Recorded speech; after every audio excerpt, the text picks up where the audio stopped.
اور جب تمہارے پروردگار نے موسیٰ کو پکارا کہ ظالم لوگوں کے پاس جاؤ، یعنی قوم فرعون کے پاس، کیا وہ ڈرتے نہیں؟ انہوں نے کہا کہ میرے پروردگار، میں ڈرتا ہوں کہ وہ مجھے جھوٹا سمجھیں، اور میرا دل تنگ ہوتا ہے اور میری زبان رکتی ہے، تو ہارون کو حکم بھیج کہ میرے ساتھ چلیں۔ اور ان لوگوں کا مجھ پر ایک گناہ یعنی فرعونی کے خون کا دعویٰ بھی ہے، سو مجھے یہ بھی ڈر ہے کہ مجھ کو مار ہی ڈالیں۔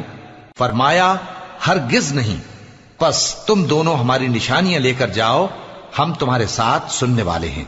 سو دونوں فرعون کے پاس جاؤ اور کہو کہ ہم تمام جہانوں کے مالک کے بھیجے ہوئے ہیں، اور اس لیے آئے ہیں کہ آپ بنی اسرائیل کو ہمارے ساتھ جانے کی اجازت دیں۔ فرعون نے موسیٰ سے کہا، کیا ہم نے تم کو جبکہ تم بچے تھے پرورش نہیں کیا تھا، اور تم نے برسوں ہمارے ہاں عمر بسر نہیں کی؟ اور تم نے ایک اور کام کیا تھا جو کیا، تم ناشکرے معلوم ہوتے ہو۔ موسیٰ